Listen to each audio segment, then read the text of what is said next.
Guys এটা হচ্ছে আরেকটা সাইড। তো দেখেন এখানে হচ্ছে আপনার দুইটা রক্স দেখা যাচ্ছে, অনেক বিশাল বিশাল, মানে প্রত্যেকটা জায়গা প্রত্যেকটা ফ্রেম এতটাই সুন্দর যে আপনাকে আসলে মুগ্ধ করবে। তো ঘুরে শেষ করে আমরা প্রচুর পরিমাণ টায়ার্ড হয়ে যাই। তারপর আমরা আবার ব্যাক করি হচ্ছে মেলবোর্নে, যেহেতু আজকে রাতে আমাদের সিডনিতে রওনা দিতে হবে, কালকে আবার বাংলাদেশে ফ্লাইট। তো আমরা হচ্ছে হালকা পাতলা সবাই খাওয়া দাওয়া করলাম, আর এখন হচ্ছে আমাদের বিদায় নেওয়ার পালা। গাইজ আসলে একটা ইম্পর্টেন্ট এখন আপনাদেরকে মানে মোমেন্ট শেয়ার করতেছি, সেটা হচ্ছে মেলবোর্ন থেকে চলে যাচ্ছি। যাওয়ার আগে আসলে এই মানুষগুলোকে বিদায় দিয়ে যেতে যে আমার কি কষ্ট হচ্ছে। এই হচ্ছে আমাদের মেলবোর্নের আরেক ভাই মিঠু ভাই, মানে আমার মিতা, আমার নিজের নামও হচ্ছে মিঠু। এদিকে আরেকটা ভাই আছে, থ্যাংক ইউ ভাই। ভাইয়ের নাম কি? নোমান ভাই। তারপরে এইদিকে হচ্ছে আমাদেরকে আজকে মাটন খাওয়াইছে, মাটন ভাই।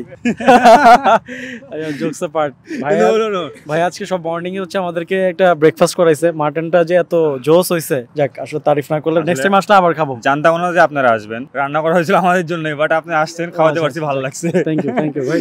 এরকম না যে ভালো লাগে নাই। ও সরি ভাই, এদেরকে না দেখা ওরে হচ্ছে যে সিডনি রাইখা আমরা তিনজন চলে যাই, এটা হচ্ছে বেস্ট সলিউশন, তাই না? মেলবোর্ন রেখা, সরি, কারণ আপনি তো বিদায় দিতে আসছেন, আপনাদের বিদায় দিয়ে তো আমরা যাবো গাই।